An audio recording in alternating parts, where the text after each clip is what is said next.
Entre paixão e gols. Friaça. O ponta veloz que encantou o São Januário. 1951-1961. Havia algo de mágico quando Friaça recebia a bola pela ponta direita em São Januário. A torcida se levantava como um só corpo. O estádio segurava a respiração em antecipação. E os defensores adversários se preparavam, muitas vezes inutilmente, para mais uma cavalgada daquele ponta veloz que parecia ter asas nos pés. Entre 1951 e 1961, Friaça não apenas jogou pelo Vasco da Gama, ele encantou, emocionou e fez gerações inteiras de vascaínos se apaixonarem ainda mais profundamente pelo clube. Sua história é a história de um artista que transformou a ponta direita em galeria de arte, onde cada jogada era uma obra-prima pintada com velocidade, técnica e paixão. Para compreender a magnitude do que Friaça representou para o Vasco, é necessário voltar um pouco no tempo e entender quem era este jogador que chegaria a São Januário em 1951. Nascido no interior de São Paulo, Friaça viveu a infância típica dos meninos brasileiros de sua época. Descalço nos campos de terra batida, chutando bola de meia, sonhando em um dia se tornar jogador profissional. Mas, diferente de muitos que sonhavam, Friaça tinha algo especial. Desde cedo, sua velocidade chamava a atenção. Não era apenas correr rápido, era a aceleração explosiva, a capacidade de mudar de direção sem perder velocidade, o controle da bola mesmo em alta velocidade que o destacavam. Sua carreira profissional começou em clubes menores do interior paulista, onde rapidamente se tornou sensação local. Os mais velhos que o viram jogar naquela época contam histórias quase folclóricas. De como driblava 5, 6 adversários na mesma jogada, de como fazia gols impossíveis, de como parecia brincar com a bola enquanto os outros corriam desesperadamente atrás dele. Não demorou para que clubes maiores percebessem aquele talento em estado bruto. E foi o São Paulo Futebol Clube que primeiro lhe deu a oportunidade de brilhar no grande palco do futebol brasileiro. No São Paulo, Friaça começou a lapidar suas qualidades. Técnicos experientes ensinaram-no a usar a velocidade não apenas para driblar, mas também para posicionar-se taticamente, para escolher o momento certo de acelerar, para entender que o futebol é tanto físico quanto mental. Foi ali que ele transformou-se de jogador promissor em craque consolidado. E foi ali também que chamou a atenção dos convocadores da seleção brasileira, que preparava o time para a Copa do Mundo de 1950, a primeira que o Brasil sediaria. A Copa de 1950 foi um divisor de águas não apenas para o futebol brasileiro, mas para Friaça pessoalmente. Ele foi convocado para integrar aquele time que carregava os sonhos de toda uma nação, e não decepcionou. Durante o torneio, mostrou ao mundo sua velocidade alucinante, seus dribles desconcertantes, sua capacidade de desequilibrar partidas. Jogou ao lado de lendas como Ademir, Zizinho, Jair, Barbosa, formando uma das seleções mais talentosas que o Brasil já teve. Os jogos no Maracanã lotado, com multidões que chegavam a 200.000 pessoas, foram experiências que marcariam Friaça para sempre. Apesar de toda a qualidade demonstrada durante o torneio, a Copa de 1950 terminaria em tragédia para o Brasil. A derrota na final para o Uruguai, em pleno Maracanã lotado, foi um trauma nacional que levaria anos para ser superado. Friaça marcou gols importantes durante a competição. Teve atuações brilhantes, mas como todos os seus companheiros, carregaria para sempre a dor daquela derrota. O silêncio do Maracanã após o gol uruguaio, o choro da torcida, a sensação de impotência diante do destino cruel, tudo isso ficou gravado em sua memória. Foi nesse contexto emocional que Friaça chegou ao Vasco da Gama em 1951. Vinha de uma Copa do Mundo traumática, precisava reconstruir-se emocionalmente, reencontrar a alegria de jogar futebol. E o Vasco foi o ambiente perfeito para essa reconstrução. O clube vivia momento de transição após os gloriosos anos do Expresso da Vitória. Alguns dos grandes ídolos daquela era já haviam partido, e o time buscava renovação mantendo a tradição vitoriosa. Friaça chegou como contratação de peso, jogador experiente, com passagem pela seleção, pronto para assumir protagonismo. Sua apresentação à torcida vascaína foi cercada de expectativa. Os jornais anunciavam a chegada do raio da Copa de 1950, do ponta veloz que driblou o mundo. Mas Friaça sabia que credenciais do passado significavam pouco. Era preciso conquistar a exigente torcida cruz-maltina com trabalho, dedicação e resultados. E foi exatamente isso que ele fez desde seu primeiro treino em São Januário. Logo nas primeiras atividades, os companheiros de equipe perceberam que ali estava alguém especial. Friaça não era apenas rápido, era tecnicamente refinado, taticamente inteligente e possuía uma humildade que o tornava querido no vestiário. Não se portava como estrela, não exigia tratamento diferenciado, apenas queria jogar bola e ajudar o Vasco a vencer. Essa postura conquistou imediatamente o respeito dos veteranos e a admiração dos mais jovens. Sua estreia oficial com a camisa vascaína foi em um clássico carioca, partida de altíssima pressão, onde qualquer erro seria amplamente criticado. Mas Friaça não conhecia medo. Desde o primeiro toque na bola, mostrou sua classe. Recebeu na ponta direita, olhou para o defensor que se aproximava, deu aquele sorriso discreto que se tornaria sua marca registrada e arrancou. A explosão de velocidade foi tão súbita que o marcador ficou literalmente parado. Friaça correu pela linha, cruzou com precisão e o atacante vascaíno só teve o trabalho de empurrar para o gol. São Januário explodiu. Estava batizado o novo ídolo da ponta direita cruz-maltina. Logo em sua primeira temporada, Friaça ajudou o Vasco a se manter competitivo no exigentíssimo campeonato carioca da época. A competição era brutal. Todos os grandes clubes tinham elencos estrelados. Cada jogo era uma batalha tática e física. Mas Friaça fazia diferença. Sua velocidade criava um problema constante para as defesas adversárias. Mesmo quando não marcava ou dava assistência, sua simples presença obrigava os times rivais a modificarem suas estratégias, a dedicarem 2 jogadores para marcá-lo, abrindo espaços para os companheiros. Sua adaptação foi surpreendentemente rápida e a química com os companheiros surgiu naturalmente. Friaça desenvolveu entrosamento especial com os meias armadores, que aprenderam exatamente o tipo de passe que ele preferia, à frente, no espaço, para que pudesse usar sua velocidade. Com os atacantes de área, criou sintonia perfeita. Seus cruzamentos chegavam sempre no momento certo, na altura certa, facilitando a finalização. A torcida, sempre exigente mas justa, rapidamente reconheceu o talento e a dedicação daquele ponta que honrava a camisa em cada jogada, em cada corrida, em cada lance disputado como se fosse o último de sua vida. O ano de 1952 marcou a primeira grande conquista de Friaça com a camisa vascaína. E que conquista! O Vasco sagrou-se campeão carioca e o ponta foi absolutamente fundamental para esse título. Suas corridas pelas laterais desequilibravam as defesas mais organizadas. Seus dribles em velocidade abriam espaços que pareciam inexistentes. Seus cruzamentos geravam gols decisivos, que faziam a diferença entre vitória e empate. Ao lado de jogadores como Danilo Alvim, que comandava o meio-campo com elegância, Bellini, que liderava a defesa com autoridade, e Vavá, que finalizava com precisão, Friaça formava um conjunto harmonioso que devolvia ao Vasco o protagonismo no futebol carioca. Mas Friaça não era apenas velocidade e dribles, como alguns observadores superficiais poderiam pensar. Ele possuía inteligência tática refinada, fruto de anos de aprendizado e de sua experiência na seleção brasileira. Sabia perfeitamente quando acelerar para surpreender a defesa adversária e quando segurar a bola, controlando o ritmo da partida. Entendia o momento exato de cruzar para a área e quando era melhor cortar para dentro, aproximando-se do gol em busca da finalização pessoal.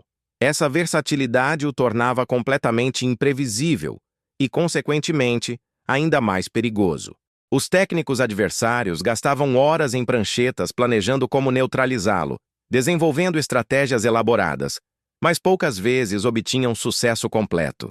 Mesmo marcado por 2, 3 defensores, Friaça encontrava maneiras de desequilibrar, de criar, de participar decisivamente. Uma das características mais admiráveis de Friaça era sua capacidade de se reinventar. Diferente de muitos jogadores que se acomodam em um estilo e ali permanecem por toda a carreira, ele estava constantemente evoluindo. Observava os adversários, estudava suas próprias atuações, conversava com técnicos e companheiros, sempre buscando maneiras de melhorar. Nos primeiros anos no Vasco, confiava principalmente na velocidade pura. Com o tempo, incorporou mais dribles curtos, fintas de corpo, variações de ritmo que tornavam sua marcação ainda mais difícil. A torcida vascaína, conhecida por ser uma das mais apaixonadas e exigentes do Brasil, desenvolveu uma relação quase familiar com Friaça. Havia um entendimento tácito, uma conexão emocional que transcendia o meramente esportivo. Quando ele recebia a bola na ponta direita, um murmúrio de expectativa percorria as arquibancadas de São Januário. As pessoas se levantavam instintivamente, preparando-se para testemunhar mais um momento de magia.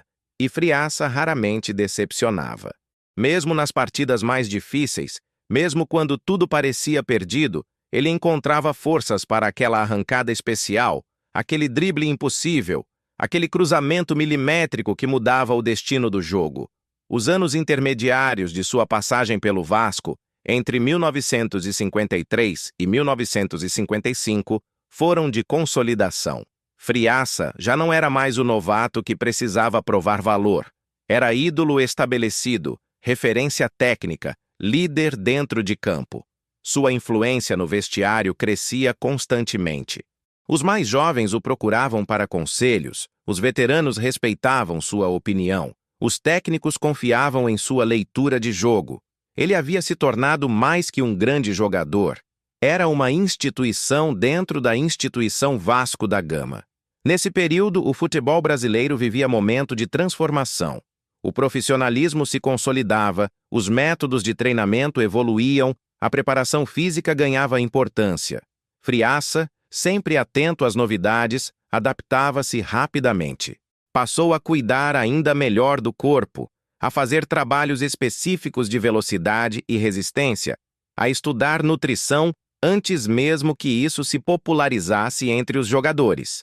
Essa dedicação profissional permitiu que mantivesse alto nível de desempenho, mesmo com o passar dos anos. O ano de 1956 trouxe mais uma conquista importantíssima e emocionante. O Vasco novamente sagrou-se campeão carioca e, desta vez, Friaça estava absolutamente maduro, experiente, no auge de todas as suas capacidades técnicas, físicas e mentais. Naquele time que mesclava juventude e experiência, ele representava o equilíbrio perfeito.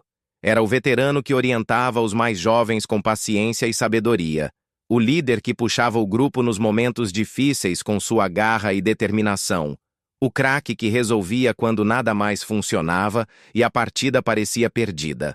Sua importância transcendia completamente os números, as estatísticas frias de gols e assistências. Era emocional, inspiradora, transformadora. As partidas daquele campeonato de 1956 entraram para o folclore vascaíno. Houve jogos em que Friaça simplesmente dominou, impôs seu ritmo, fez adversários de qualidade parecerem amadores. Em um clássico memorável, driblou o mesmo defensor 5 vezes na mesma partida, não por humilhação, mas porque era o caminho para a vitória. Em outra ocasião, já nos minutos finais de um jogo empatado, recebeu a bola no meio-campo, arrancou em velocidade, driblou 3 adversários e cruzou para o gol da vitória. São Januário foi a loucura absoluta, e o nome de Friaça ecoou pela cidade do Rio de Janeiro por dias. São Januário, aquele estádio histórico com sua arquitetura única e sua atmosfera incomparável, tornou-se o palco perfeito para as exibições memoráveis de Friaça. A geometria do campo, a proximidade da torcida, a energia que emanava das arquibancadas, Tudo conspirava para criar o ambiente ideal para que ele brilhasse. E a torcida vascaína desenvolveu uma relação absolutamente especial com aquele ponta guerreiro. Cada vez que recebia a bola, era ovacionado com gritos que pareciam fazer o estádio tremer. Cada drible bem-sucedido arrancava não apenas gritos de admiração, mas aplausos sinceros, reconhecimento da arte que estava sendo testemunhada. Cada assistência ou gol era celebrado como se fosse o mais importante da história do clube, com uma alegria pura que só o futebol pode proporcionar.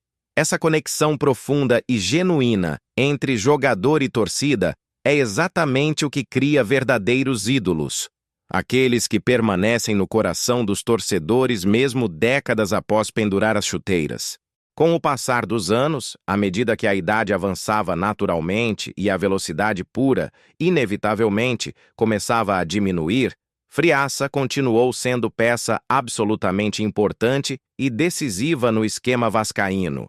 Mas ele não permitiu que as limitações físicas naturais do envelhecimento o transformassem em um jogador comum. Sua experiência acumulada e sua visão de jogo privilegiada compensavam abundantemente qualquer perda de explosão. Ele evoluiu taticamente de maneira impressionante, passou a pensar ainda mais o jogo, a antecipar movimentos dos adversários, a usar melhor o corpo para proteger a bola em divididas, a escolher com sabedoria cirúrgica o momento exato de acelerar para maximizar o impacto. Essa transformação de Friaça é um estudo fascinante sobre longevidade no futebol de alto nível. Enquanto muitos jogadores que dependem da velocidade declinam rapidamente quando ela diminui, Friaça simplesmente se reinventou. Tornou-se mais cerebral, mais econômico em seus movimentos, mais eficiente. Se antes driblava por pura explosão física, agora driblava com timing perfeito, com fintas de corpo, com mudanças de ritmo calculadas. Se antes corria todo o jogo de ponta a ponta, agora escolhia os momentos de atacar e de poupar energia. Essa inteligência o manteve relevante e decisivo até seus últimos dias com a camisa vascaína. Os técnicos que trabalharam com Friaça nesse período final de sua carreira no Vasco contam histórias reveladoras. Dizem que ele se tornou quase um treinador em campo, orientando companheiros, sugerindo mudanças táticas durante as partidas, usando sua experiência para antecipar o que os adversários fariam. Alguns afirmam que suas contribuições iam muito além do que aparecia nos jogos. Nos treinos, sua presença elevava o nível de todos, e no vestiário, sua liderança mantinha o grupo unido e focado. Até 1961, quando finalmente encerrou sua gloriosa passagem pelo Vasco da Gama, Friaça manteve-se como referência absoluta na ponta direita cruzmaltina. Foram 10 anos de dedicação total e absoluta, de amor genuíno e incondicional à camisa, de respeito profundo à instituição e à torcida que o acolheu e o adorou. 10 anos de corridas inesquecíveis pela ponta, de dribles desconcertantes que ficaram gravados na memória coletiva, de cruzamentos milimétricos que geraram dezenas de gols importantes, de finalizações precisas que definiram partidas decisivas.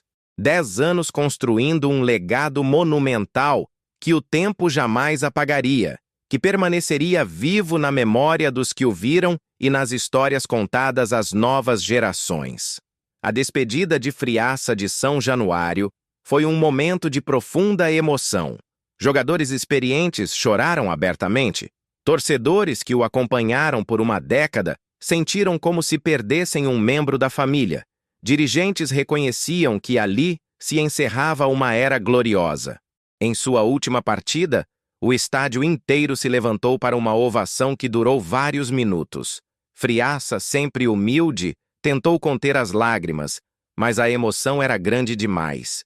Deu a volta ao campo, cumprimentando torcedores, agradecendo pelo apoio incondicional, gravando em sua memória cada detalhe daquele momento que jamais esqueceria. Após deixar o Vasco, Friaça ainda jogaria em outros clubes, mas nunca encontraria novamente aquela conexão especial, aquele sentimento de pertencimento que teve em São Januário. O Vasco não era apenas mais um clube em sua carreira, Era o lugar onde ele se realizou plenamente como jogador e como pessoa, onde construiu amizades eternas, onde viveu alguns dos momentos mais felizes de sua vida. Friaça representa perfeitamente uma geração de pontas clássicos, aqueles que faziam a alegria dos torcedores com seu futebol ao mesmo tempo vistoso e eficiente, bonito e produtivo. Ele provou de maneira inquestionável que é possível ser veloz e inteligente simultaneamente, habilidoso mas objetivo, artista mas guerreiro. Não era o tipo de jogador que driblava apenas para a exibição. Cada movimento tinha propósito, cada jogada visava a vitória.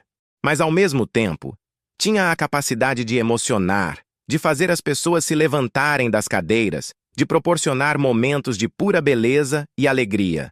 Sua passagem pelo Vasco da Gama é lembrada com profundo carinho e admiração por todos que tiveram o privilégio de vê-lo jogar. Os mais velhos, quando perguntados sobre os maiores ídolos vascaínos, invariavelmente incluem Friaça na lista. Descrevem com olhos brilhantes aquelas arrancadas pela ponta, aqueles dribles que pareciam desafiar as leis da física, aqueles cruzamentos que chegavam exatamente onde precisavam chegar. Para esses torcedores, Friaça não é apenas memória, é saudade viva, é nostalgia de um tempo em que o futebol parecia mais puro, mais apaixonante. O legado técnico de Friaça também é significativo. Ele influenciou gerações de pontas que vieram depois dele. Jovens jogadores estudavam seus movimentos, tentavam imitar seus dribles, buscavam entender como ele conseguia ser tão efetivo. Técnicos usavam vídeos de suas jogadas para ensinar conceitos de movimentação na ponta, de timing em cruzamentos, de como usar a velocidade de maneira inteligente. Mesmo décadas após sua aposentadoria, seus fundamentos continuam sendo ensinados nas categorias de base. Além do aspecto técnico, Friaça deixou um legado de profissionalismo e dedicação. Em uma época em que muitos jogadores ainda tratavam o futebol de maneira amadora, ele demonstrava postura completamente profissional. Cuidava do corpo, mantinha disciplina, respeitava horários, tratava todos com educação e respeito. Esse exemplo foi fundamental para as gerações mais jovens, mostrando que era possível ser craque sem comportamentos excessivos, que a grandeza dentro de campo podia conviver com humildade fora dele. A história de Friaça também exemplifica perfeitamente a capacidade do futebol de curar feridas emocionais. Ele chegou ao Vasco machucado pela derrota na Copa de 1950, carregando um trauma que era também nacional. Mas em São Januário, encontrou acolhimento, amor, propósito renovado. As vitórias com a camisa vascaína, o carinho da torcida, a conexão com os companheiros, tudo isso ajudou a cicatrizar aquela dor. O futebol que lhe havia causado o maior sofrimento foi o mesmo que proporcionou as maiores alegrias. Quando analistas e historiadores do futebol estudam o Vasco dos anos 1950, inevitavelmente destacam a importância de Friaça. Ele foi peça fundamental em um período de transição e renovação do clube. Ajudou a manter viva a tradição vitoriosa após o fim do Expresso da Vitória. Serviu de ponte entre gerações. Inspirou os mais jovens com sua classe e dedicação. Sem Friaça, a história vascaína daquela década seria significativamente diferente, provavelmente menos gloriosa. O ponta veloz que encantou São Januário deixou saudades eternas que ainda hoje aquecem o coração dos vascaínos mais antigos. Deixou também um exemplo cristalino de como o futebol deve ser jogado, com técnica apurada que encanta os olhos, raça inabalável que inspira os companheiros e paixão genuína que emociona a torcida. Friaça não jogava apenas por dinheiro ou por glória pessoal. Jogava porque amava o futebol, porque amava o Vasco, porque queria proporcionar alegria aos que o assistiam. Sua história nos lembra que os verdadeiros ídolos são construídos não apenas com talento, mas com dedicação, respeito e amor. Que a grandeza no esporte vem da combinação de qualidade técnica com caráter exemplar. Que é possível ser competitivo mantendo a elegância, ser vencedor mantendo a humildade, ser craque mantendo a simplicidade. Friaça, o ponta veloz que fez de São Januário seu palco de glórias, que transformou a lateral direita em corredor mágico, que driblou adversários e conquistou corações, permanece vivo na memória coletiva vascaína. Seu nome é pronunciado com respeito e saudade. Suas jogadas são relembradas com admiração. Seu legado continua inspirando. Porque os verdadeiros ídolos nunca morrem. Transformam-se em lenda, em história, em eternidade. E Friaça é eterno nos corações cruzmaltinos.